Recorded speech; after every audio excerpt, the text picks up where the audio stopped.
Good evening, boys and girls, and welcome back. This is going to be a lot of fun, guys. My name is Toffees, and I'm joined here, as always, by Gorgon the Wonder Cow, bringing you all of the action here today. This is UC Berkeley versus University of California, Irvine, so it should be a pretty good matchup. Gorgon, how you doing tonight? Doing very well. Happy to be here with you again for more CSL.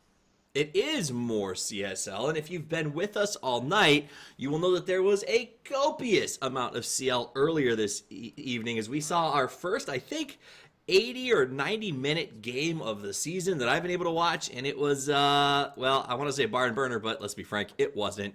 So hopefully we get a little bit more fast-paced action here tonight instead of a good old-fashioned farm-off. Now, Gorgon, do you know anything about these two teams to fill us in with as we get started here?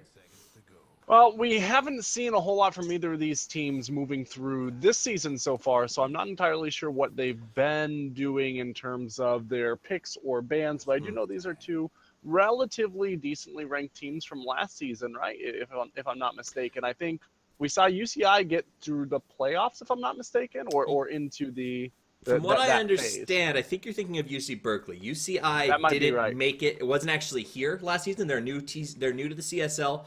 From what I remember, or what I'm looking up right now to verify that, UC Berkeley actually got to. That's what you're thinking of, because they lost to Ohio State in the round of 32. That's right. They had a pretty strong spring.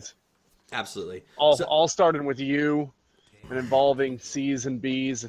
It's ridiculous. Absolutely. So they had a good spring last season, a really tragic fall. So far, they're off to a slowish start for both of these teams right now. Now, Berkeley is, like we said, in their second season, so they've kind of had that chance to adjust to the CSL. UCI, totally different ballgame. They're one of those new teams that like to use this fall season as a chance to sort of figure themselves out, get their team working together, and hopefully we see some of that development here tonight. Now, let's look at the band's picks so far. Ogre Magi is going to get picked up by UCI. The Drought and the Bat Rider banned out first. Do you see anything unusual about what came out so far? Yeah, the Tidehunter band's a little unusual. That's not something that we're seeing a whole lot of, either here in CSL or generally in pubs, especially high-ranked pubs. Tidehunter is fairly low on the list in terms of popularity. That implies that cute animal lovers might be going for a more teamfight initiation-based strategy, that they don't want to have that counteraction, but I'm surprised that they would get rid of the Tidehunter instead of the Magnus, who is far more popular. Absolutely. Now, I did want to point out records so far. UC Irvine is 4-2. UC Berkeley is 2-4. So they're juxtaposed. We expected better performance out of UC Berkeley because of last season's performance. That said, they are off to a rough start. Not uncommon, like I said, for them in the fall. They're a spring team, that's for sure. But they are looking here, obviously, to beat their crosstown rivals. Both of these essentially the same university, different locations. And do you think that adds a little bit of pride on the line in these sorts of games to say I beat my crosstown rival?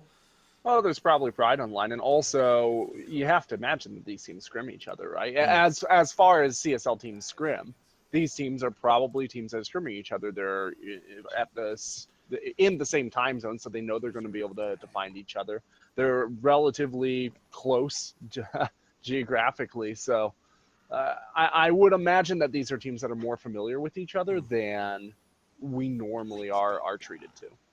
That makes sense. All right, so we see a Slaughter and a Witch Doctor picked here by the cute animal lovers. And as we wait for the next pick, I do want to give a big shout out, Gorgon, to two very important members of our community. The first is obviously Twitch, who makes this possible, brings us to PAX, works hard with the CSL to develop College Dodo, which personally I think could be the future of sort of pro development as we see the pro scene solidifying.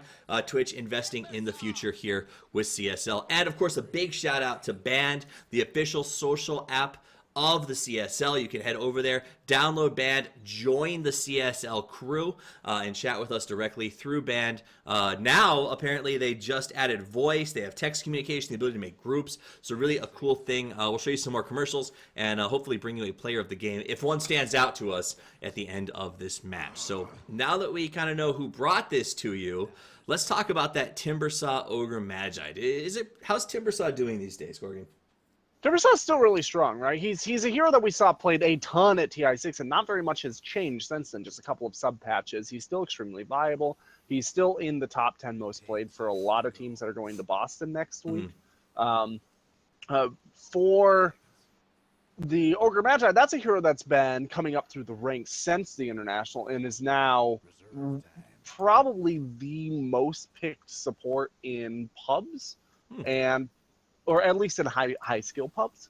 One of the more picked heroes in professional Dota as well. Very survivable in the early game, does a lot of harass, very effective.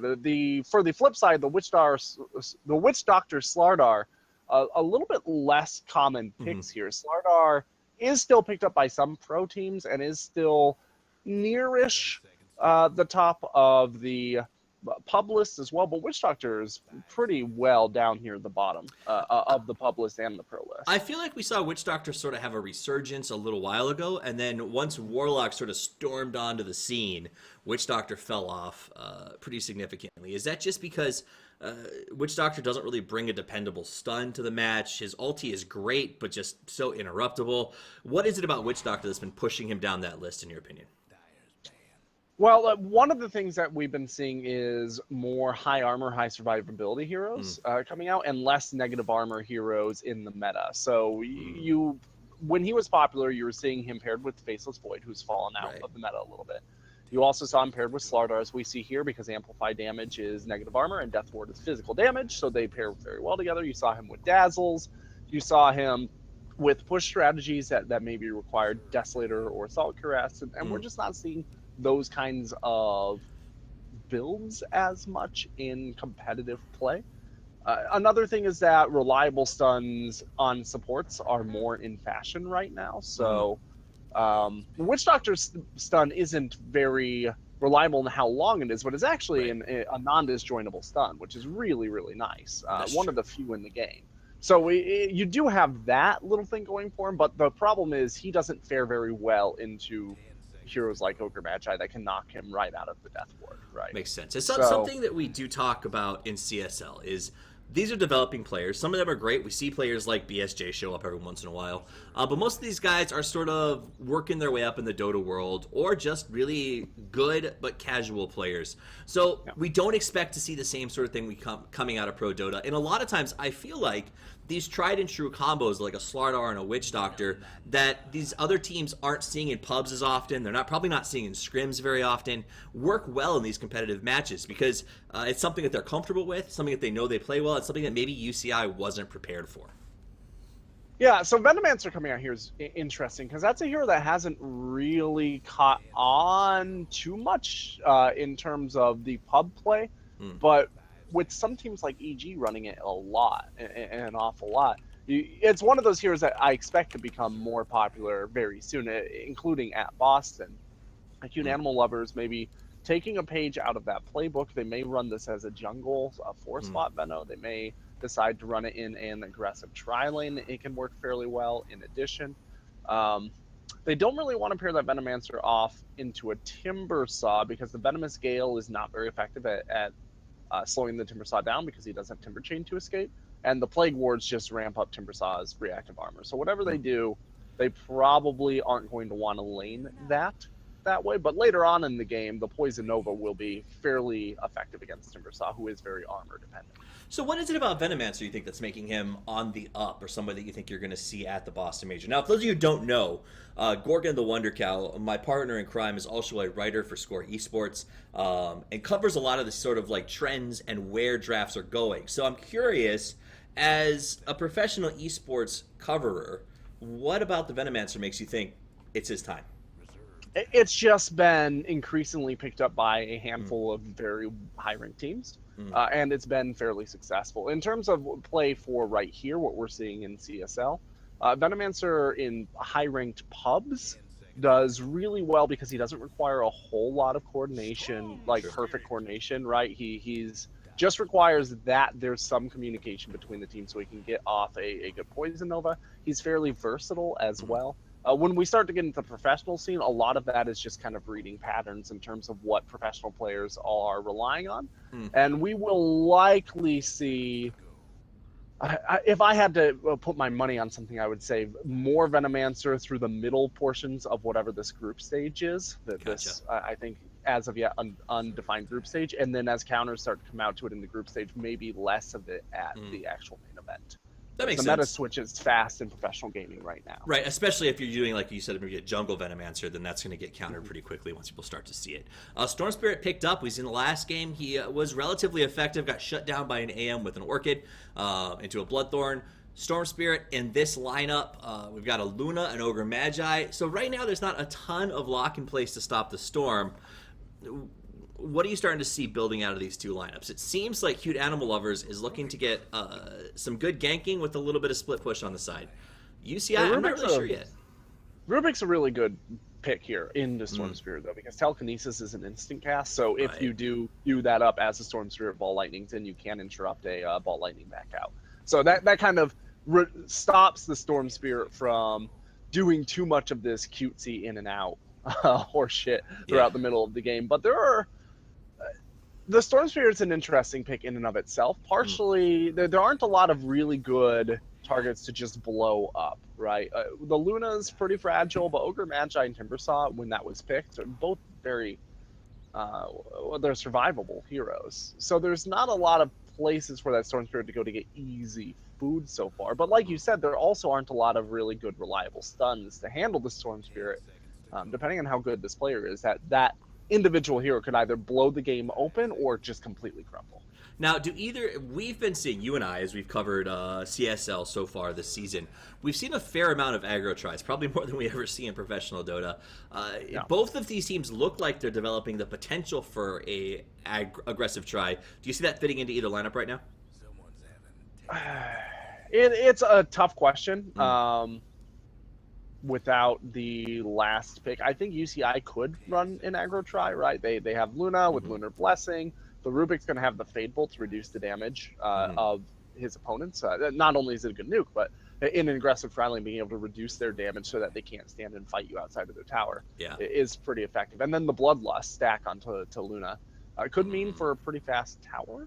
But because there's that potential on UCI, what I expect Cute Animal Lovers to do is run the Venomancer in the jungle and then rotate him over if it does end up becoming an aggressive try from UCI. CAL looks like a very strong tri lane with the Witch Doctor Venomancer right there. Puck obviously going to go into that mid position, so Timbersaw does give you the flexibility to sort of go wherever you need him to go.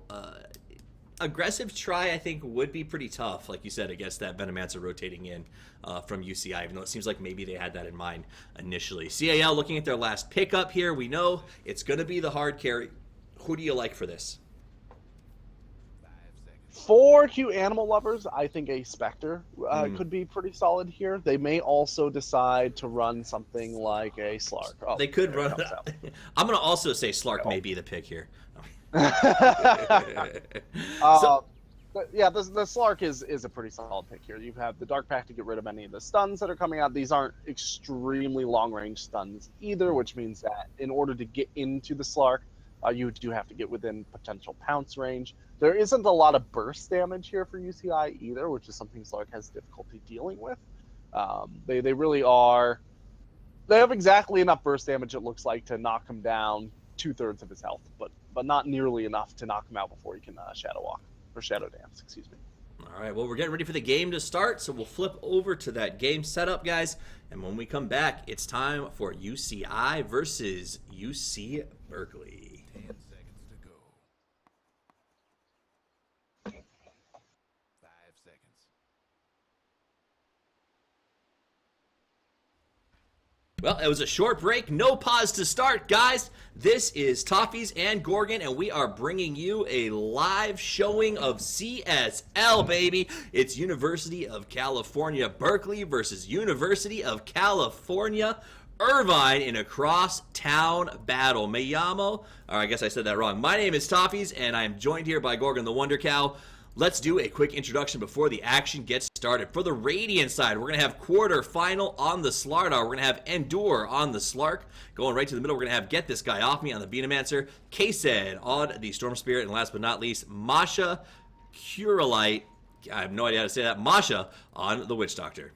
All right, and here for UCI on the dire side, we have Lord Kun throwing out the glaives on the Luna. Hannibal Lecter is blinking around on that puck just for pride on the double-headed Ogre Magi. Bai is taking that Rubik, and Ilatum is spinning around on the Timbersaw.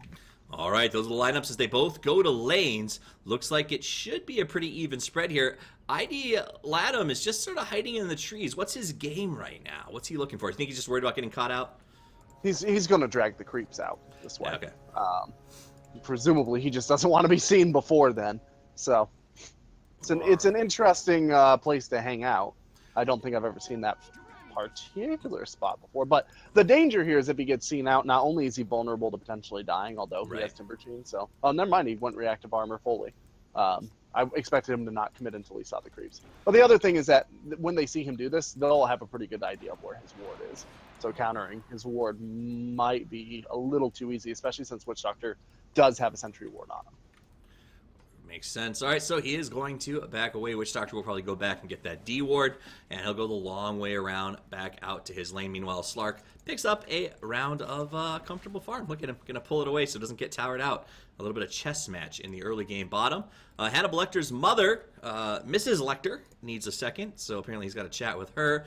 In the middle, it's going to be Storm Spirit versus Hannibal Lecter, whose mom is taking up his time.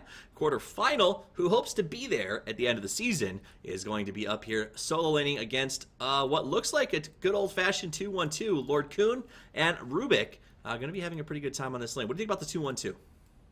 I think the 2-1-2 is a good choice here, at least for now. That Ogre Magi is going to rotate, so it's not going to be an extended 2-1-2, but presumably with the lane equilibrium being nice and solid here, the Ogre Magi can rotate down and try to soak up a little bit of the regen coming out of the Witch Doctor and the Slark. Slark has lost, but Witch Doctor does not. So a couple of ignites onto the Witch Doctor, and then Ogre Magi can rotate away, having chewed through all of his tangos. That'll make it easier for Timbersaw to be aggressive without the Witch Doctor feeling like he necessarily has the resources to dive deep. Excellent. All right, so take a look at some of the cosmetics here. You can tell I'm an old Warcraft player when I call it transmogs. But Shagbark, like the courier. All right, waiting for the G. Hannibal Lecter says, my mom is gone. Let's get this party started. Last hit tonight is up for you guys to keep an eye on. And it looks like bottom lane might be our action straight out of the gate. Rubik on the wraparound actually wants to harass quarterfinal. Quarterfinal, I'm going to take a ton of damage at this point, so he's got to play a little bit careful. Take a look at the jungle here. Just for Pride's actually coming in to try and get the Venomancer. I mean, he knew that this was going to be a jungle Venomancer. We've been seeing it a little bit in professional Dota. I don't know that they can kill him here, maybe, but they need to be careful with this Venomancer because, he does have that potential. Creep's going to put in a lot of damage, so Just for Pride getting pretty low. Same as Slardar, who actually dropped very low up here on the top lane. He's going to go ahead and use the Iron Talent and then go back to base. He didn't bring enough regen with him for that early gank, or harassment attempt, I should say, by Rubik, because there was real no hope of a kill, but it did enough damage to push him back. Just for Pride still aggressively coming forward in the jungle. He's being pinged out. KSED coming around the backside. Just for Pride looks like he may be getting up the first blood. Nice job. Locked in place and goes down. A bit too aggressive coming out of UCI. I think he expected that he would always be able to come over to the Seder camp and self-deny. They did take out a decent portion of his health when he was trying to escape before. Yeah. But with the Storm Spirit coming around with Overload, there's just no way that he's going to be able to make it there. He just stayed a long time. I think he thought he might be able to block past Storm Spirit out, got turned back around, and just sort of had nowhere else to go, unfortunately, for him. Goldie, pretty marginal XP, nobody in big control yet. Let's look at the last hit tonight chart. Luna pretty happy with her 10-5. In that mid matchup, Storm only slightly ahead. However, he was involved with the first blood, so he is actually got the first blood, not just involved in it, obviously. And I'm feeling pretty good about where he's at in this game so far. Slark Timbersaw, how's that matchup going to play out? The Timbersaw should be absolutely fine here. The Slark might have to be a little careful, but because he's not a strength hero, he doesn't really have to worry too much about Whirling Death once he gets leveled up. Timbersaw almost level 4, so he should be able to start putting out a decent amount of damage. But the fact that the Slark is able to Go ahead. Sorry. hold his own in this lane and not necessarily worry about dying is freeing up the Witch Doctor to rotate around and, for example, help harass out and kill that Ogre Magi. So Hannibal Lecter had a PC problem when the game started. Then he had a mob problem as the laning phase began, and now he's having a mouse problem, it would seem. So hopefully he got rolling on that Cyber Monday and ordered himself a new PC and mouse, and maybe it'll come with a side of mom who doesn't bother you during a match. By the way, Fall Break just ended. Where do you go to buy one of those on Cyber Monday? A mom that doesn't bother you during Dota. I'm asking for a friend. I think you can find them on the darknet. Yeah, they come from Slovenia. They don't speak English, but that's why they don't bother you, so it ends up working out. Oh, things got dark real fast. All right, G's are back underway. The game is going. Hannibal Lecter going to heal himself back up, as did KSCD. They got a little tussle early on, but both still going strong. Rubik here at the harass to buy as much space for Luna as humanly possible, and she is going to make most of it on that, I guess it's a water buffalo or something that she's riding. Weird horns. All right, their move there. Quarterfinal gets harassed backwards, picked up, pulled back. He goes for the stun. Does get a double. Will it be enough? One more right click. Sorry. Luna gets the kill, and Rubik had the auto attack just in case. Get themselves a nice pick off, and that goes 1 for 1. A needed kill for UCI, but they're still a little bit behind just because of that early first blood. Maybe not anymore as Hannibal Lecter goes after KSED. He gets body blocked by the creeps. Right click pays off, and that makes it another kill for UCI. Slow start, but things are looking a lot better, especially when you factor in how well Luna is doing on the top lane. I want to point out Luna doing great with the last hits, but more importantly, also doing really well with those denies. Yeah, she's also getting a lot more support than the Slark. I'm not sure what this is an issue, especially at this level of play, with doing the heavy jungle-oriented sort of strategies. Not only is it sucking one support away from any lane from helping, but it is making every lane more reliable on independence. Just because there's nobody to rotate in and help the Storm. There's nobody to rotate in and help the Slardar. I take that back because the Slardar is going to rotate in and help the Storm, or try. He's going to go down for it. Hannibal Lecter almost got out. We got Ogre Magi turns back for the Slardar in the middle. So we had a fight middle and top. Slardar goes down, but so does the puck. KSED got a little bit low, but not quite low enough. So both teams... That Slardar was right here. He rotated in. He That's initiated that, yeah.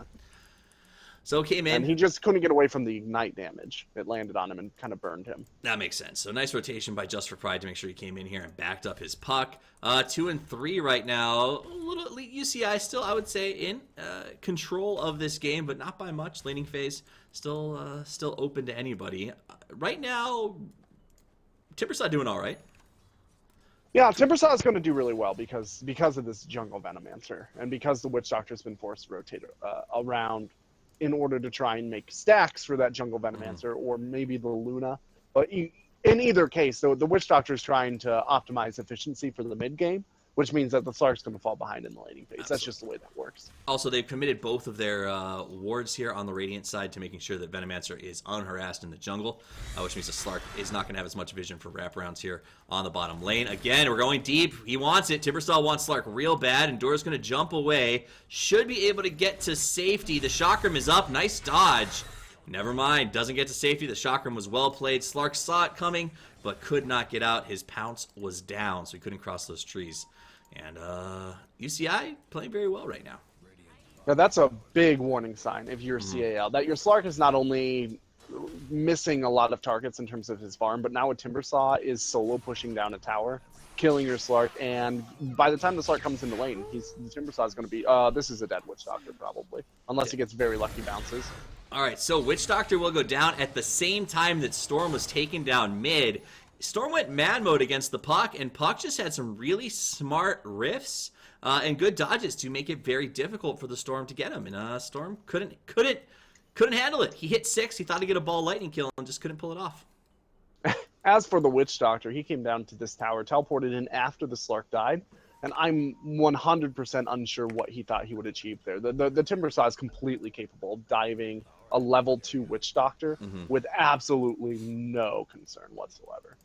So now he's got another kill. He's level 7. The Slark isn't even level 6 yet. Yeah. Cal looks like they're understandably becoming a little frustrated with the nature of the pauses in this game so far. UCI, whether or not Mom was talking to them, these pauses seem to be giving them a little bit of a strategic edge, as maybe they're doing some chatting in the interim, because every time the pause ends, they get a good kill.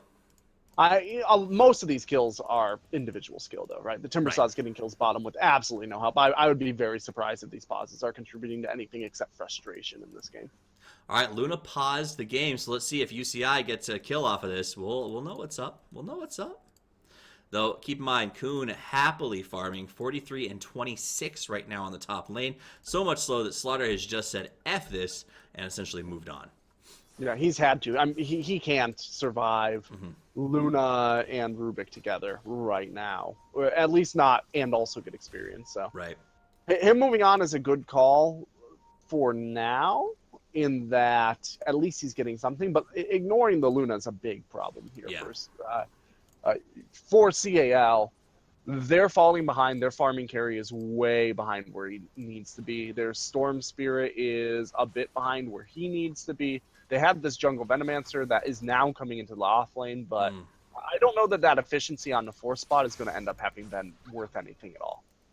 Hannibal Lecter, it's K said, still really going back and forth on the harass, but just for pride, hanging in the trees. He's really been making sure that Puck is safe. Up on top, Lord Kuhn going to get harassed by the Venomancer, comes forward, but Rubik still on the back. Maybe Venomancer went a little too early as Quarterfinal and Mashu were coming up for a potential gank, and it looks like they've been spotted out. No, they don't know. A catapult wouldn't have gotten They vision? don't know. Okay. I'm skeptical. Here's the attempt. Lord Kuhn on the back. Hannibal Lecter came up. He wanted to get a surprise too. Out comes the Wards. Makes the move. Ultimate from Kuhn, but a nice juke through the trees. They're going to go after him. Slaughter with the stun. Can he get away? He cannot. He goes down. Turns back around. They want to make it 2. Rubik in a little bit of trouble. No, he's not. He's fine. Venomancer now trying to run. Says, get this guy off me. Hannibal Lecter says, no, I like to eat flesh of reptiles as well. And chews him up, spits him out. Cal drops 3. UCI picks him up. On the bottom, meanwhile, Timbersaw continues to have his way with Slark, who can't seem to find farm anywhere. Yeah, this is going all sorts of wrong here for CL. They can still recover this, but they need to get up and they need to kill that Luna, and then they need to kill this Timbersaw. It needs to be one, then the other, very rapid fire. They need to make sure that Timbersaw is having his Bloodstone slow down, at least so that the Storm Spirit's able to get the Bloodstone first, right? Like, that's an absolute necessity. Your mid needs to be getting a core item before their off laner. You can only help. I'm going to go to net worth, guys, so we can keep an eye on the tracking as we head towards the Bloodstone. Right now, by the way, UCI up by a total of 4,000. XP is up by 3,000. So UCI in firm control, trying to infect Cal and push them backwards. Again, Hannibal Lecter comes forward, not very scared of Storm Spirit. He comes in, gets a good silence, and then walks away. Null Talisman dropping right in the line of duty. Endure almost caught out. That's just how much damage Timbersaw is doing on his initiation right now. Slark cannot find anything. He tries to hide in the trees to regen and gets caught by the Timbersaw again. No trees for you. Yeah, things are continuing to be a little bit messy here because there aren't really a lot of good avenues for catch-up farm for CAL, right? The Venomancer is taking through the jungle. The bottom lane is just a terrifying place with this Timbersaw ruling supreme. The mid lane's not going great, and obviously the top lane just turned into a 3-man wipe, so they don't feel comfortable moving up there solo unless they're fully aware of where everybody on the map is. So Timber able to take the tower, gets the gold for it. Now he's farming his opponent's jungle all to himself, as well as the lane. And how comfortable is he that he's farming the lane this far forward at this stage of the match? Like I said, that does not bode well. He's going to get a lot of gold off of this whole lineup. Meanwhile, on top, I like what UCI is doing. They're taking these towers down very aggressively in an effort to make sure that that fast Bloodstone comes out for Timbersaw. And it looks like he's going to beat Storm Spirit by quite a lot. Yeah, that's... Like I said earlier, that's a big problem. Also, this is kind of what Luna's intended to do, and UCI are executing this much more efficiently than CAL. CAL, in theory, with this Venomancer, around level 7, this Venomancer should be getting out and dropping down Plague Wards to push towers himself, and leaving the jungle open for his cores. A lovely pounce dodge, but will it be enough? Timber hits the chain, wants to run. There's the jump. this will be the end of Timbersaw, a massive and important kill, because not only did he go down, but it was the Storm Spirit that came down to get the assist. So a bit of a gold swing there, really going to benefit that Storm Spirit in the race to the Bloodstone. Meanwhile, up on top, big push. Slark is also absolutely key, right? Yeah. He's so far behind. He is behind Timbersaw, Puck, and Luna, and he's 1,500 behind the Luna. Absolutely got to get him caught up. So they are going to crush into this tower, so we need to get a little bit of that gold back to UCI after he lost it. We're going to see a Ring of Aquila. Hula? I don't know. The killer here so far has been UCI's ability to get farm. We'll just leave it at that. Hannibal Lecter in the middle lane, continuing to do very well for himself. 4.3K. The top three of the top 4 farmers on the map right now, all on the Dire side. Now we do see rotation coming towards bottom. They want to keep slowing that Timbersaw down, take away his farm. So K-Said and Endure going to do it together and take out this stack that he's been building. Yeah, this is... Oh, Endure could be in some trouble here. Can he close the deal? Oh, jeez. Witch Doctor goes down in the meantime. I was watching the chase. Not going to happen. Yeah. What I was going to say is this stack of Ancients for the Dire side is, like, that's a make-or-break game moment. If this Luna's allowed to shoot through that stack without contest, it is very difficult to see CAL coming back unless UCI just completely throw a fight or two. Timber goes down again, slowing it down, but that's going to make space to push the mid. So Timber is dying. However, he's forcing these massive rotations to slow him down. Is UCI okay with that exchange? That specific exchange, yeah, that's okay because he already died once, so he didn't have a kill streak, and most of the gold went on to the Venomancer. But the first one that went on the Slark was terrifying for them, right? They are still in position to potentially fall behind, especially if the Storm Spirit gets off to a really good mid game, gets a couple of kills, finds that he now has the gold for it looks like an Orchid, can shut down this Puck, who's a really good target. Things could bounce away. And also, big fight here, jumps in, grabs Kuhn, the bounce was there, Dream Coil gonna come out, catches 2, Kuhn dropping low, Hannibal Lecter to the high ground, wants to chase him down, can they kill the Storm? This is big for them, he got the Oblivion Staff, but no, they're going to slow down his farm. Endure now a little far forward, takes a lot of damage. Hannibal Lecter thinks about jumping, decides instead just to push the tower. Meanwhile, they're not bringing everybody in, so they're going to just keep chipping it and have to be a little careful about a counter initiation. 4 heroes from the side of Cal waiting for their chance to go in. Rubik is going to steal amplify damage. Uh-oh, here comes Slark, wants to move on Kuhn. Kuhn turns back around, Endure dropping low. Nice heal up to stay alive, had all of those charges on his wand. Pops the ulti, Endure's got to run for the hills. Hannibal Lecter comes forward with the ball. Just for pride, quarterfinal. Luna goes down ultimately, and they will get the Slardar in exchange. So it's a 1-for-1. The tower still under assault here by UCI, who just will not be detoured from this push. Yeah, they'll have to be without the Luna. They're going to have to back up. They did manage to get out the glyph, but it's going to cost them a hero or two. Jumping forward, they go after Rubik. Hannibal Lecter actually dodged the ball, but the ball comes back around. Hannibal Lecter left alone. Gonna jump forward. He should be able to get out of here. Not much mana left on the Storm Spirit. Meanwhile, back at the ranch, Timbersaw's got his soul booster and has been farming and pushing that lane the entire time. He's gonna come back around. Mashu a little far forward. There's the turn, the stun, the orb, the explosion of gold raining down upon UCI as they make a really nice turn to get that pick off on Witch Doctor, who I think was just a little too excited about the kills. Yeah, you got to give this Witch Doctor credit. He's got truck nuts. Like, this guy is always facing down very, very strong opponents. Quarterfinal picked up, tossed back, big chain stun, caught in the pull from the Timber, but he was able to slow everybody down just long enough to get away. So he's getting some really nice slithering crushes, but nothing offensively, if that makes sense. Yeah, there's really no reason for UCI to be doing this much aggression on the Tier 2 towers before knocking down this stack of Ancients over here. With that stack of Ancients, the experience and the gold that they would get out of that, these pushes would be much easier, right? And it doesn't take long to do that. I'm entirely unsure why they're waiting so long. My theory is they know they can get this tower. They want to give Timbersaw a comfortable farm in this part of the jungle. They also know Slark is going to be very dependent on farming these 3 camps to get himself back to where he wants to be in this game. And I think that this tower is going to make that a lot harder for him. So now Luna can go back and she can safely farm the Ancients. Timbersaw can get his Bloodstone up. It's actually up right now. And that was what the towers were able to give him. Just a ton of gold, a big shot in the arm. The Timbersaw actually got that Bloodstone before that tower went down. And also they had some trouble on this tower in the mid lane first that they didn't end up getting. There is going to be a kill in the Storm Spirit. Yeah, we watched it. Speaking of lost Bloodstones. Yeah. But yeah, like it ends up working out pretty well in that UCI managed to get a tower. You're right, that Surge of Gold is nice, but they still have this huge stack of Ancients that probably can't be stacked anymore.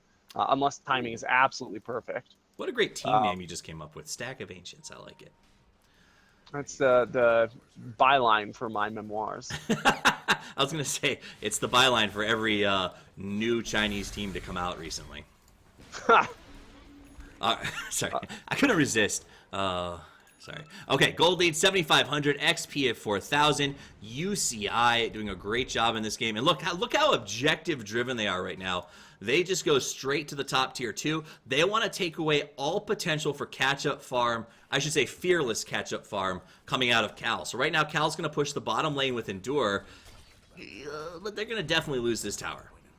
Yeah, I'm not seeing how the Storm Spirit really gets into a solid position for this game. The Slark has a Shadow Blade, but is just holding onto it in his stack. Presumably he's going to TP home as soon as he finishes this wave. So he will get the tower down. Yeah, he will get a tier 1. It will trade. No, he won't actually, maybe, if the Timbersaw wants it. Timbersaw comes in, goes after him, forces the TP. Timber should come back around and deny. That hurts, man. That hurts real bad. Yep, and he will be able to do so. No, he won't. No! MVP! Banned MVP goes to Siege Creep. Yeah, if a Siege Creep wave comes up, you can't just tank because you can't aggro that Siege Creep, dude. You gotta wait for the Siege Creep to do that last attack and then deny. Okay, they're finally coming to chew down these Ancients, but like, I think they're gonna rush. Yeah, they should do both. In reality, the Veil of Discord is finally up on the Venomancer. That's a lot of damage, but it's damage over time. Is there a mechanism out? There isn't a mechanism or a pipe out on UCI. That's maybe a little bold that they didn't grab a pipe into a decently farmed Venomancer. Can you blame them for boldness at this stage of the game? Right. I mean, they are going to have the Rubik Scout out with a ward as well. So this should be an uncontested Roshan. Yep. Slark looking to trade that for the tier 1 tower. He won't get there in time, I don't think. Maybe. Maybe. Sketchy. Like, the Puck doesn't have a TP, right? So it's possible they just give up that tier 1 and knock down these Ancients. These Ancients are worth more than that tier 1 anyway. Absolutely, and they're not looking to catch up farm, right? So it's okay if they lose that tower. They don't have to protect access to their jungle right now. They are going to pick it up, immediately rotate away. Still, the Ancients are being stacked, and Kuhn will come in and start to farm it up. So that's a lot of gold to add to his Yasha, his Dragonlance, his Dominator, and his Aegis. And I'm going to watch the gold chart as this ancient stack dissipates, so you guys can sort of. This should be about 1,800 to 2,000 gold. Jeez. Right, it's what, a 7 stack? Yeah. A 6 stack, something like that. So this is easily a Manta finish.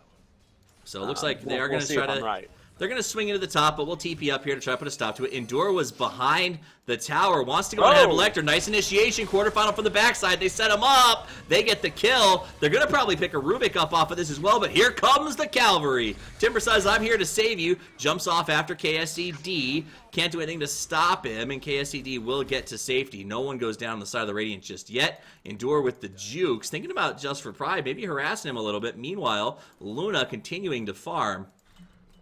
Endure does find Just for Pride, wants to go on him, gets the initiation. Here's the follow-up. No vision on him, however, so Just for Pride will get away with that Glimmer Cape. Oh, here he is, visual again. Timbersaw still here farming.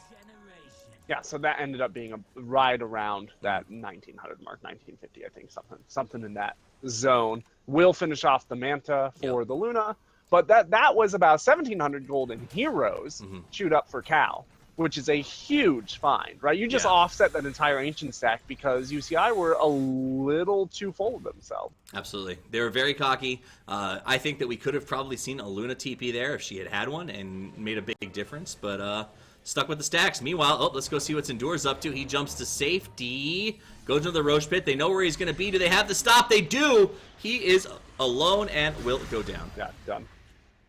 Smart try, good hide. Not going to work. Yeah.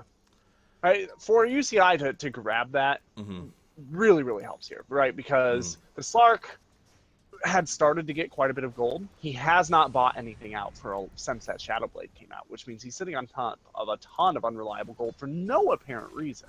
Right. Yeah, like he lost a lot there, and they probably just offset the entire Rubik's death plus some from the top lane, which really, really helps. I'm not sure why the Slark didn't buy out unreliable gold toward an Echo Saber or something like that. It's a relatively cheap item with relatively cheap components that would really help here. Now they're going to go high ground. They pop the glyph to defend it. Lorn Kuhn putting a lot of damage. Big hit on the Venomancer. He's dropping low. Not much survivability on that young man. Lord Kuhn willing to just sit here and take the hits to try to burn it down, but it's just too strong at the moment. And Venomancer will come forward, continue to... Or sorry, the Rubik will use the stolen wards to try and give them an advantage on the high ground. And he's got the mana pool to do this all day long. Fortunately, it's extra gold, right? The Storm's got about an extra 100 extra gold from those, so he's pretty happy about that. Meanwhile, up on top, TP's coming out to stop the farm there on the bottom lane. They don't want to lose any of these just going to move here onto the Rubik in the river. Nice. So he was rotating back, it looked like, from that tower push and got himself a nice treat on the way. Smoke now coming out of CL. This is actually really well timed, this smoke. If they can find something with the Rubik down, they will have a numbers advantage on any fight they decide They're to take. pinging Lord Kuhn. Lord Kuhn's at half right now, so if they find him, nope, immediately it looks like Hannibal Lecter is on the defensive. They're searching for the Timbersaw they know has been farming their jungle repeatedly. They are not going to find him this time. So a smart smoke, not enough. Gold lead at almost 10,000 for UCI, XP at about 5,000. And Cal doing everything that they can to take this back. Some really good game sense, maybe not as much execution.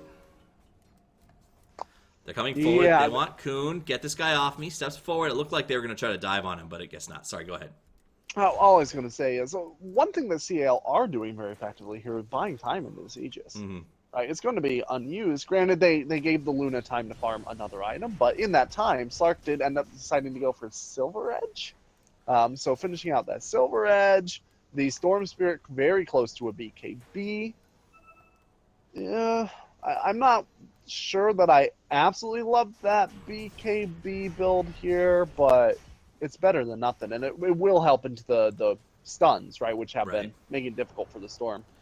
I'm not sure he really has the mana pool to go straight BKB, though. So Manta chipping right over here in the tower, going to push into the mid lane. Probably not going to stay for the melee. They will stay for the melee racks. A little bit risky. Everybody's up. Get this guy off. He comes forward. Wants to hit the ultimate. Caught in the Dream Coil. Gets it off. A lot of damage coming out all over the place. Luna pops her ultimate. We're down 1. We're down 2. We're down 3. Just for Pride and Idol have to back off here as Luna and Puck got absolutely melted. The Venomancer was just so strong once he threw out that magic buff, and Storm Spirit jumps in. They just do a ton of damage. They actually end up getting the Ogre Magi. Can they stop the TP? No.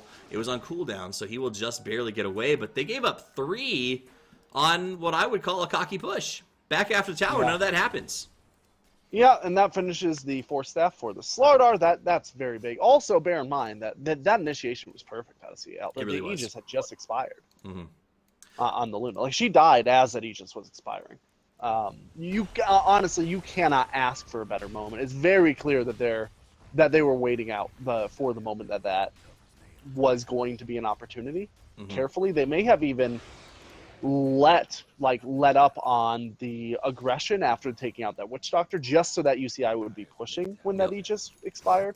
I don't know if that's giving them too much credit, but They have been playing very well from behind. I think and they're certainly not out of this. If we're giving credit in the match, let's pull up the gold chart real quick so you can see where they sort of peaked at 10,000, now sitting at about 7,500, and right there at that high point, I guess you could say, for UCI is where the siege creep took the tower. So I think that really this entire comeback is based on the skill of that siege creep to just push and get a little extra gold for the team. Siege creep is always the MVP, though, right? I mean, if you let siege creep be included in the consideration for MVP, it wins every time. It's not even a contest. I would trade 5 heroes for just a siege creep in every wave. Yeah, for sure. You win every. Why don't we have a siege creep hero in this game yet? That's the question. 7,500 XP 2.5, and UCI looks like they're playing as if they just got their nose flicked. They realize maybe we're not as comfortable as we used to be. We got to play a little more careful. That combo that Cal put together with magic damage is absolutely brutal at this stage of the game. Yeah, they're waiting for the BKB on the Luna, and I think that's a good call, but they need to make sure that they're not being too careful, because they did group up a lot to get the advantage that they have, which means their advantage is almost entirely gold-based. They basically have no noticeable level advantage. They will get the Venomancer. Yeah. Nice pick off. Venomancer was aggressively trying to farm. A little bit of space for Endure and K-Said to push on the top lane. It looks like instead of responding, Dyer's going to try to push in the middle to get that Rax down. K-Said goes ahead and gets the creeps. The right-click damage is sort of there. TP's coming back. Glyph is used by the Radiant to buy some time. Both teams have Glyph. They're pinging their guy just for pride, saying, get him out of here. I don't think this is our time. And rightly decide not to. Slark takes the top. Very patient gaming by Cal. And good on UCI, by the way, for backing off. 2 minutes ago, they would not have left. That's very smart for UCI, because they still need to wait for if the Venomancer's alive, they needed to wait for the blacking bar on the Luna. So forcing out the buyback, it was not only won't make their next push easier, but also it forced the glyph as well. So once again, making their next push easier, and they backed out at the right time. Smoke rotation. Both teams going to check on the Roche. His timing says he could be up. Slark, Endure got an eye on the Ogre and wants him real bad, but he may walk into Hannibal Lecter. Even better deal, he says. Hannibal Lecter goes out. Ogre is wrecked, as is the puck, and the combo from Cal has come online. The damage is ridiculous. That Silver Edge Echo Saber initiation is just brutal. Yeah, so this is the big problem with doing a Luna-style game and not knocking down those Ancients early and not being able to push into the high ground very early, is that when you have a very group-up-oriented strategy, it means that your lead is tenuous. A gold lead will filter away very, very quickly once you start to reach that 30-minute mark, because the overall net worth of both teams continues to go up passively. Yeah. So the actionable lead here for UCI is actually not that substantial anymore. And they don't really have necessarily the late game, at least not as a guarantee. Right. They push much better in the late game, but their fight in the late game, I would argue, is not there. So Slot looks like he may be going for the BKB right now. The Orchid and BKB are both up on Storm Spirit, so he'll be a force to be reckoned with in the next fight that breaks out. It looks like UCI is interested in contesting a potential Roche push. Blink Dagger on the Rubik. 16 charges of Bloodstone on Timbersaw, so still pretty good considering that they've had a couple of bad goes of things recently, and they will smoke and head right down. They're showing Lord Kuhn in the mid. The hope, I think, is that they will go after Kuhn as bait and be able to catch Cal from the back. So they're going to try that. Immediately, Cal sniffs something is up and backs away. Yeah. They know both that the Luna, if she's there, means that she's going to be pressuring this mid barrack, so they all have to get back fast anyway. But also, you see a Luna out by herself like that, that hasn't happened all game. Right? She's never been alone and visible. She's only been alone and in her own. Very true. So they decide it is not worth the risk. They back away very smartly. And I will say, Cal has the worst record this season so far. Cal Berkeley, by the way, UC Berkeley, if you guys can't see it on the screen. However, their game sense, in my opinion, in this game has been pretty strong in terms of finding the comeback space.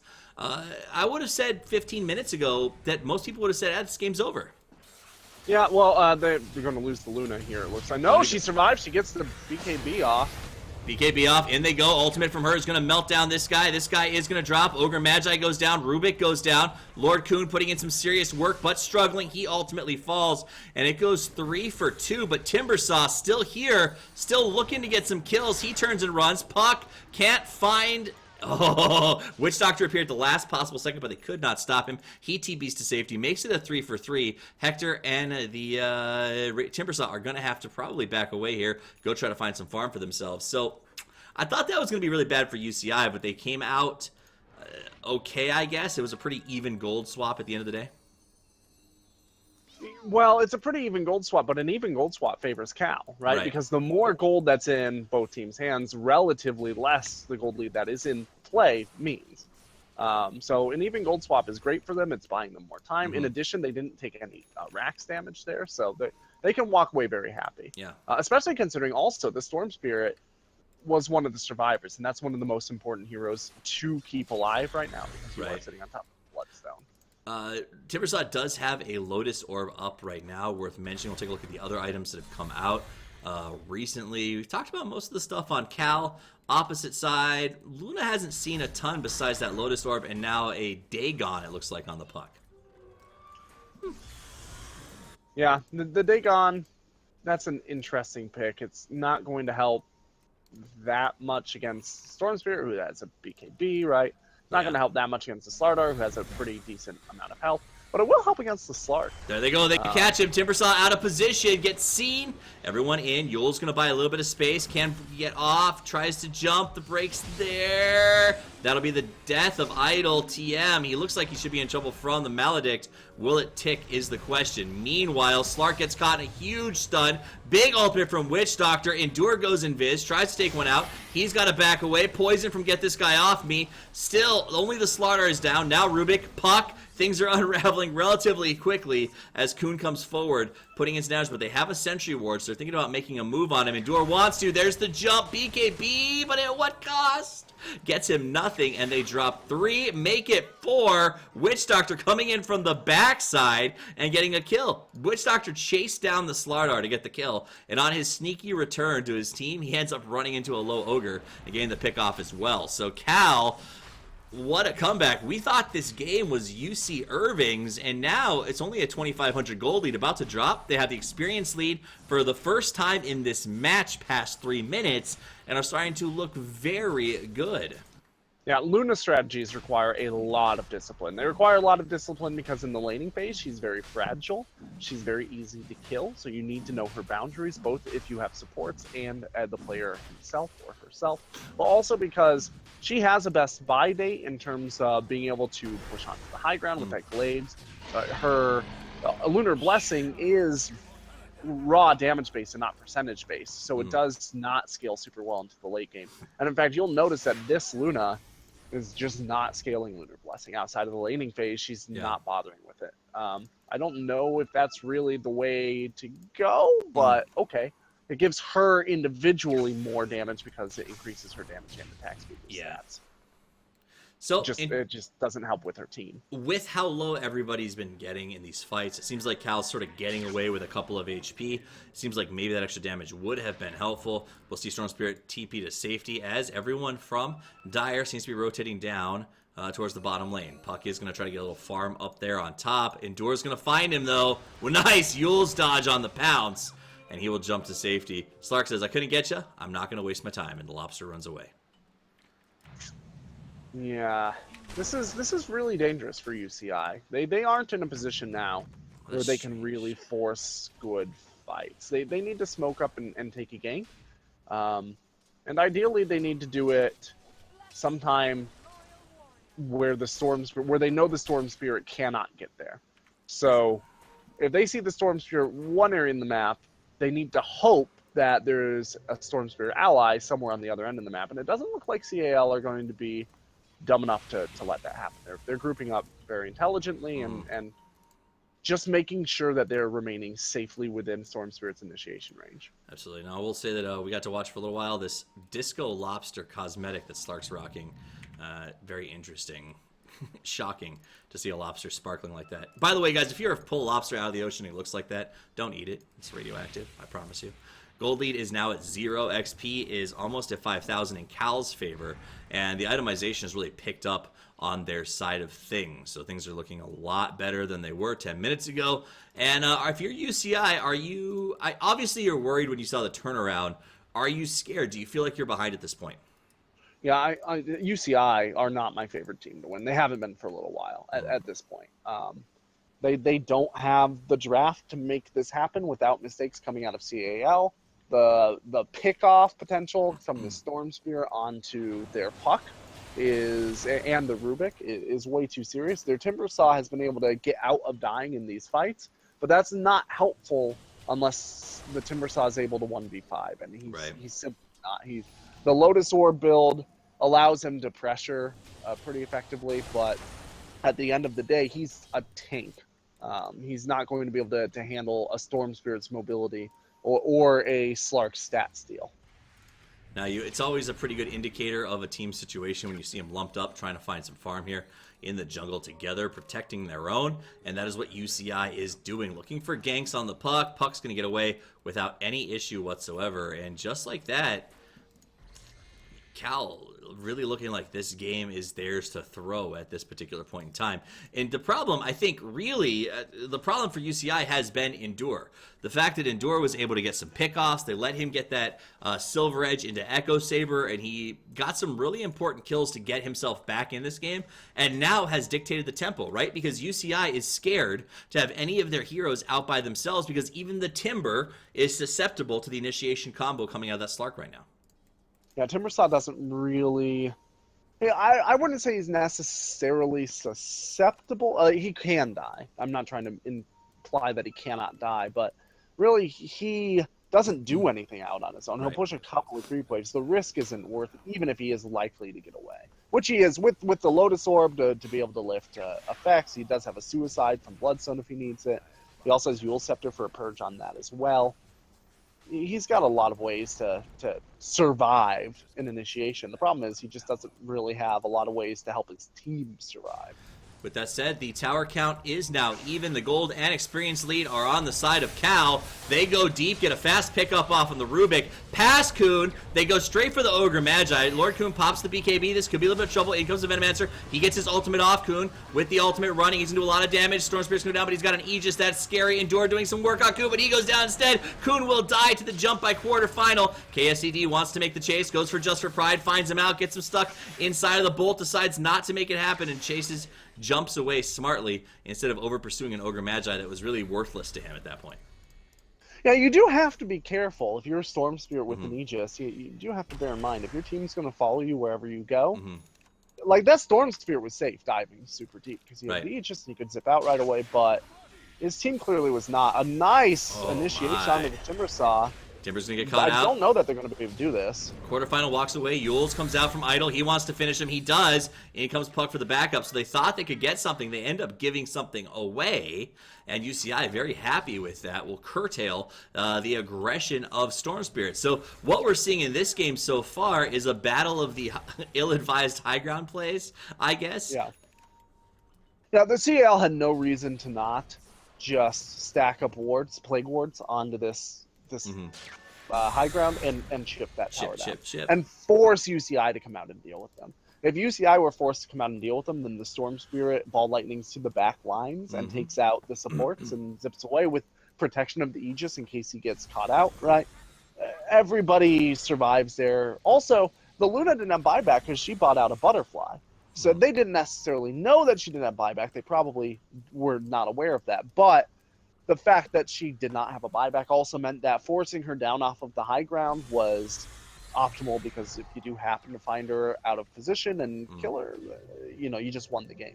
But if you kill her this deep into their base, you still have to get out of the base, regroup, and then push before you're able to utilize that respawn time.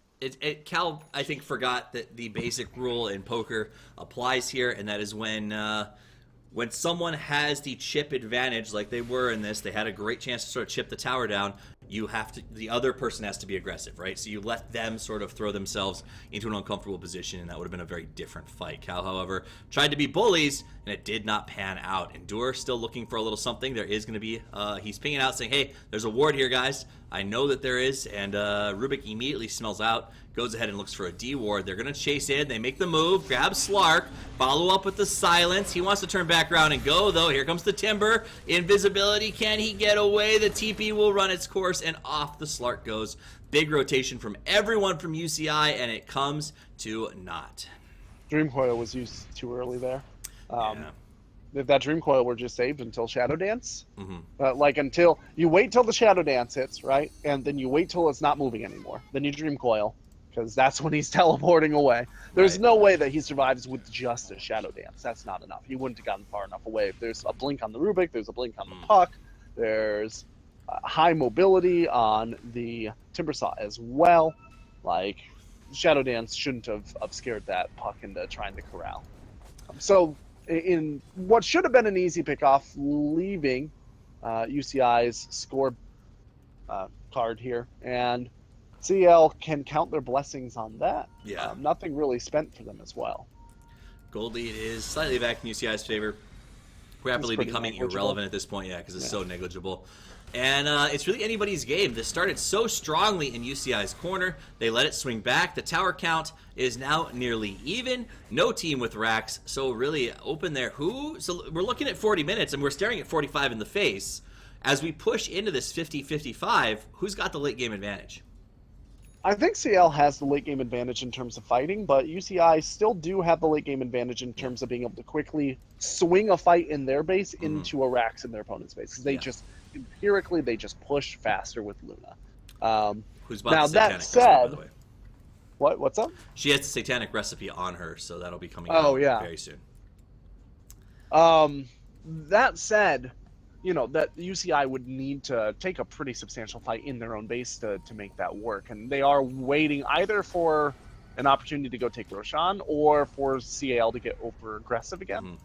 And UCI were not disciplined early on in terms of being aggressive when they needed to be and sowing their resources as they could. But they're being very disciplined now that they realize, these are actually opponents. These guys could win this game. They're staying mostly on high ground. Yeah, it looks like Irvine a little bit cocky, as you said, coming in with that early lead. Saw Cal's record, maybe not impressed. Didn't expect them to be able to come back, but they really good on Cal for maintaining their composure in what was a devastating early game. And I'm not using that word lightly. It was absolutely brutal. And they stuck with it. They endured, if you will, and were able to get themselves back in. K-Said going to jump in to help out Endure as they burn down Roche, actually very, very quickly. A lot faster than I think UCI is expecting them to, so this should be a fast, uncontested Roche, so they don't have the chance to stop it. UCI don't even know. They don't have any vision down there, right? Like they got this. I guess they have this ward up here. They saw Puck, because Puck was here and jumped in. Or I'm sorry, not Puck. The Storm Spirit. Yeah. The Storm. Yeah. So they knew they were there. They just could not respond fast enough to get the stop.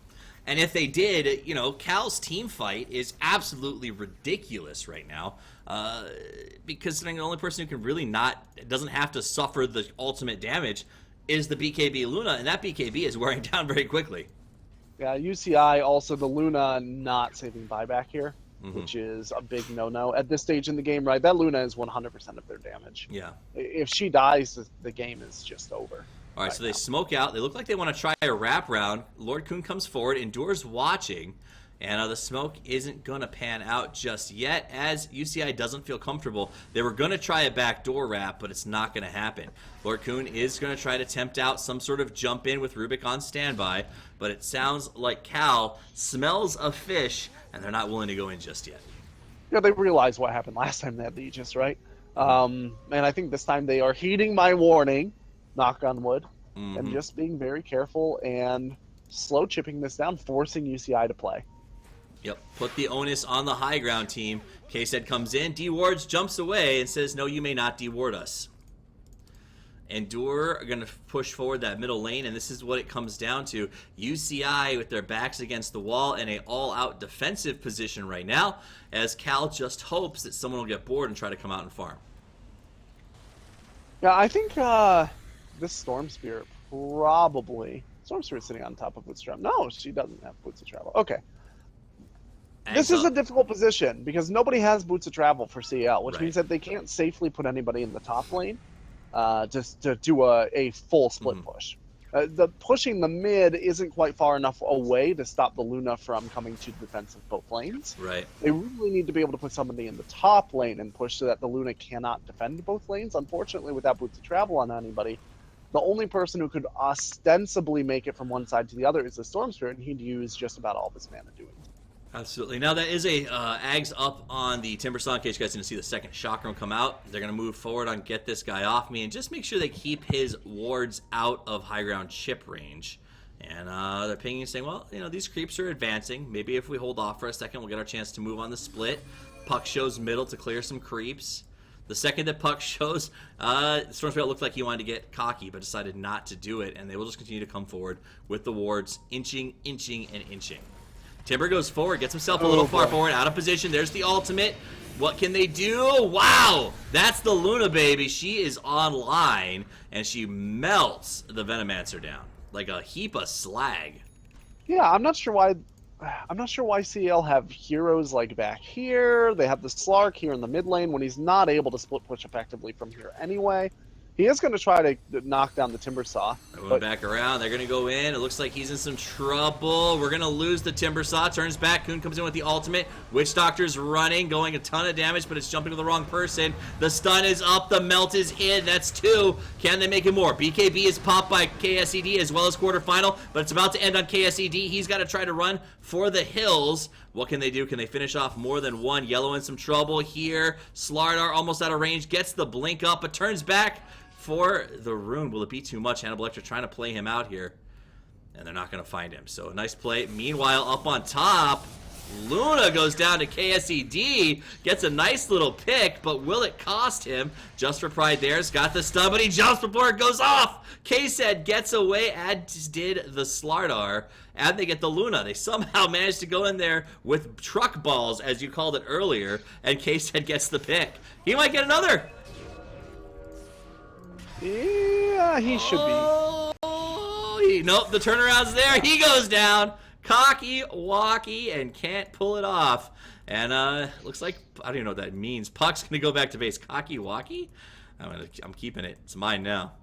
Well, you can have it because nobody else wants it. Hey, I'm married. Gold lead at 2,500. XP at 25. That's what I'm saying, dude. It's back and forth, a real rubber band match filled with a little bit of farm as this game keeps marching towards that hour mark. Yeah, we are in an interesting position here because CEL don't really seem to know how to push onto the high ground with the kit that they have. Yeah. That is a big problem. The Luna has been able to save up a buyback now. Soon she's going to be fully 6-slotted, right? She's going to get rid of the tread. She's going to get boots of travel, which means that she will more effectively be able to guard her whole base. She'll also get a moon shard. She makes any opportunity to split push just absolutely brutal if Cal gets themselves out of position. The longer this goes, the more I start to feel better about what UCI's got going on.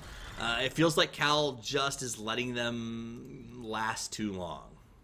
Yeah, well, one of the big problems with Cal's draft, we talked about UCI's draft, where if you get in toward the mid game and into the late game and you still haven't cracked high ground, a lot of your heroes start to fall off. You don't really have the combat advantage. If you get into the very late game, like Cal have no ability to knock down towers relative to UCI.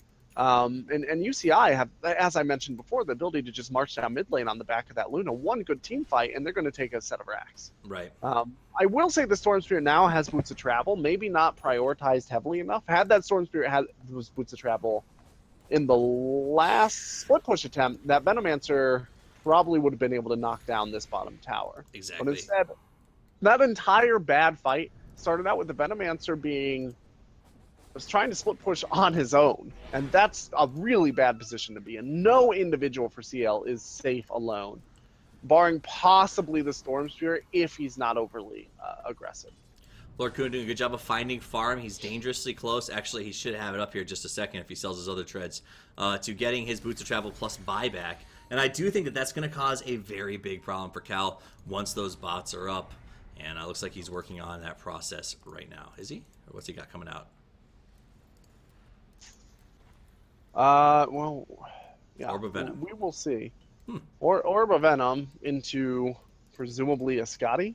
Interesting. Um, I think I would have preferred the Boots of Travel. In fight, just for pride, instant trouble from Endure. Comes around, nice Hex. Here comes the ultimate from the Witch Doctor inside of the trees. Putting in a lot of work. Endure is getting low. Ultimate comes out from the Venomancer Coon. Pride putting in some jumps. There goes the Ogre Magi. Slark's going to jump to safety, but we've already lost two. The Venomancer and the Witch Doctor both go down. There's the poison doing its work. Kills Rubik. Could be some trouble as well. Boom! Timbersaw drops. That makes it 3. Lord Coon and Hannibal Lecter praying for a miracle, but it is not coming. Silenced and killed. The last man standing is Hannibal Lecter as he runs for the hills. They have vision on him, but they don't have the mana to go after him. Slaughter going to think about chasing, but gets called back by Astina. Like, come on, man. We got to push this tower, force this buyback from the Luna. And a really nice play by Cal. They did a two-sided initiation, and that's what got him. Yeah, I don't even think that Luna necessarily needs to buy back here because they're going to lose this barracks either way, probably. Maybe the Luna can man up and push this off alone. No, ultimate, I don't know, man. Yeah, that's the thing. Like, it's a very long shot. So she bought back to do nothing here. And that buyback time is going to be added to her next respawn. Yeah. If she just waited and let the barracks drop, they would be down one more ranged barracks, I guess, but at the same time, that Luna would respawn faster after the next fight. And probably that Luna would have had to buy back later anyway, but it would have been with 50 seconds left on her respawn instead of 80, you know? Right. So her buyback down. She doesn't have to worry about buying anything anymore. She can spend as much gold as she wants to. And Cal up by 5,000 and now in firm control of XP. This is looking like a pretty big swing. Cal taking that first Rax is a pretty big win for them. Now, smoke rotation coming out from UCI. This is the right play, in my opinion, to try and get back what they lost. And they're going to go very aggressively towards this section of the map. What are they going to find? They'll find a Slark. Do they have what it takes to kill him is the question. Initiation, there's the pickup, the throwdown. He's hexed immediately. The follow-up, so much damage. He just gets torched. Has a buyback for defense if they need it. Can they stop? Nope. The Witch Doctor will get away, and they'll power drive down mid. They have to TP back, though, as Kay said. Working the split push. Has those Boots of Travels and the Bloodthorn up right now, as well as the Sight of Ice. Coon going to come down. He wants to try to push this middle Rax. They started working it a long time ago. It's time to finish, he says. In comes quarterfinal. Gets a nice stun, but will it be enough to stop the progression to Coon? Coon's going to go ape on the Rax. In comes K-Said. There's the ultimate from the Witch Doctor. Putting in a lot of work. BKBs are popped all around. Ogre stun. Ultimate from the Venomancer is very strong right now, but the BKB is up. That'll be one. Luna pops her ultimate. Wants to go for Endure one-on-one. Endure gets the kill. Turns it back around. Now he wants to clean up shop, baby. Sees one. Sees two. Makes it 4. Timber on the run. He's got plenty of mana, but not as much survivability as he would hope. It's going to be a team wipe, baby, as Cal gets the pick off and will motivate right down this middle lane and presumably get some TPs to top from the Storm and push that aggressively as well. This could be the death knell for UCI. And that was a long time coming, that fight loss for UCI. Arguably, they could have just waited in their base because their best fights so far have been just defending high ground. And with a Luna that's that farm, you don't have to worry about one lane of supers. But the pressure is clearly getting to them. And that only very negligibly increases their statistical chance of winning, right? If they stay in the base there, they wait for CL to make a mistake, maybe they have a 5 or 6% greater chance of winning than if they just go take a fight. I like this. I honestly think both teams are ready just starting the game. Yep. They got their 2 sets of racks. Going to go straight to the big finale. They know that Luna's not coming back anytime soon. Endure says, I can probably just do this by myself. Hannibal Lecter comes in, gets out the Dream Coil. K-Said jumping around. Going to go ahead and get the meltdown. Idolate him. Sees what he can do. He's going to get caught by Endure. It was a last gasp of hope coming out from the Dire, and it's just not going to be enough. They will lose everyone again, and now they will lose the Ancient. The GG comes out, guys. Let's pick our band player of the game right now, Gorgon. I'm going to give it to Slark because I think that his patience and his willingness to not tilt, which would have been very easy against that Timbersaw, bought the space needed to get the split push going with the Storm Spirit and get the rest of his team back into this game. Yeah, I wouldn't necessarily disagree with that. I would lean toward the Storm Spirit. I think that really the swings generally came from the Storm Spirit's execution through the mid game and into the late game. And the pressure that he provided, but I think the Slark played very well in addition, playing from behind. Absolutely. Well, you're watching the CSL, guys. Don't go anywhere. We got game 2 on the way between UC Berkeley and UC Irvine. Should be a pretty good second match. The banned player of the game goes to Slark because I'm taller, so I get to make that decision. You're listening to Toffee's TV. You can find me on Twitter there. You can find Gorgon the Wonder Cow at the Wonder Cow over on Twitter as well. And you can, of course, find all of us at C Star League with the CSL. Don't go anywhere. We'll be right back with the next match in just a minute. Only $14.99.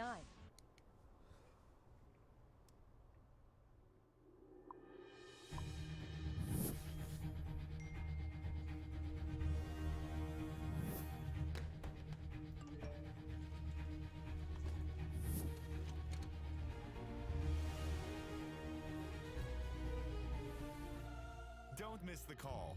Download Band. Communication made easy.